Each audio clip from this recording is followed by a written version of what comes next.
We have Vishal Kapoor who joins us on the show this week to answer our questions on asset allocation. Vishal, such a pleasure to have you. Thank you so much for answering our questions. The first one comes in from Nagnath Bhosle, who writes in from Bangalore. Now, he tells us that he's a first-time investor and he has an income of 50,000 rupees a month. And he would like to start investing in mutual funds. He already has about 2,500 rupees a month going into a recurring deposit and an LIC policy. What sort of investment would you like him to start, Vishal? I would like him to take a closer look at his tax saving. Which one would you like him to use? Mr. Bhosle, you've told us that you already have a recurring deposit and now you like to start with a mutual fund with a tax saving objective as well as for good returns. Now, because you've mentioned tax saving, I'm assuming that you mean the equity-linked saving schemes. And for that, I would suggest to you, you could look at the Birla Sun Life Tax Relief 96 or you'd look at the Franklin Tax Saver. Both of these have good long-term track records, so these could be good options for ELSS. Having said that, we must make sure that you understand that this is an equity investment and therefore it will be volatile. So I'm hoping that if you haven't had any exposure to equity as yet, you could look at first doing a risk profiling to understand if you are okay with the amount of volatility you'll see, understand the equity asset class, and then these could be good ways to have long-term savings with amount of tax saving as well.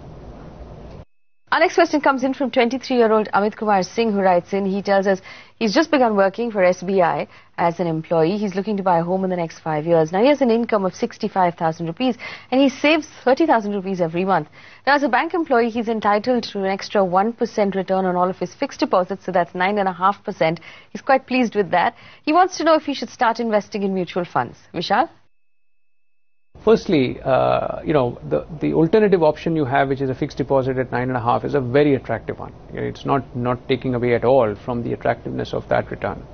However, that gets taxed quite fully. So depending on your compensation, you may in some time be at the marginal tax rate not very attractive from a post-tax return standpoint for fixed deposit. So that's something you have to consider.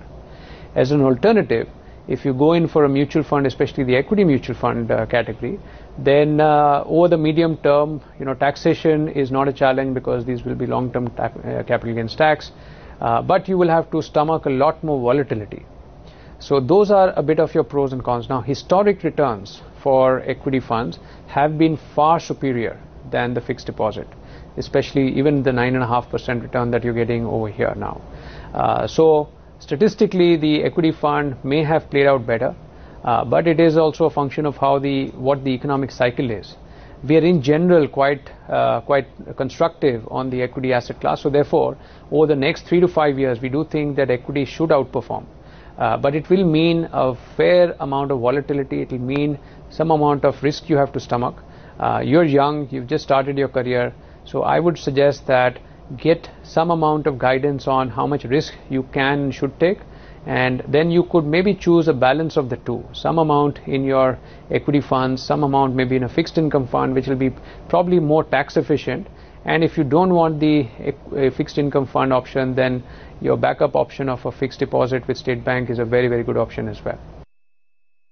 Patrick Donald has written in from Dubai. He's looking to build a corpus of 1 crore rupees in the next 5 years to start an agricultural project in India. He's been investing 10,000 rupees a month in these funds. He has the Birla Sun Life Top 100, HDFC Mid Cap Opportunities, Reliance Small Cap, IPRU Focus Blue Chip Equity and HDFC Balanced. He wants to add another 50,000 rupees a month in mutual funds and he wants to know where he should invest that money.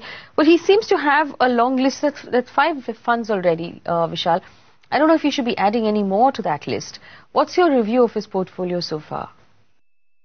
So let's start with the first one. You've asked us about the Birla Top 100. Of late that fund has had average performance. So you could potentially hold on for some more time, but see how that performance is trending over the next, I would say, 3 to 6 months. So clearly something that you must watch out for.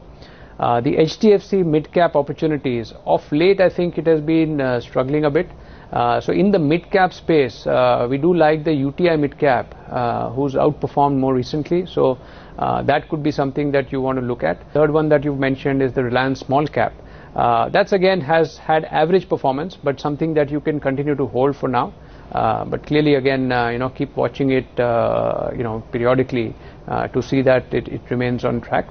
The ICICI Focus Blue Chip, the large cap space, that one again specifically has of late not been doing that well. There have been other large caps that have outperformed, and one that comes to mind immediately is the Franklin Prima Plus. So again, if you'd like to reconsider, then a Prima Plus may be a good option, but otherwise you can hold on for some time and review it maybe a couple of months later as well. And the last one, your balance fund, which is the HDFC Balance, that's a good fund, so you could continue to hold on to that. And one way that you've also asked about whether you should increase the amount of the SIP and get further diversification. I think this is a good list. It's 5 funds. It's not over diversified in a sense. It's got a good mix of large cap, mid cap, small cap, balance, etc. So you could consider your new set of funds and just increase the allocation to them.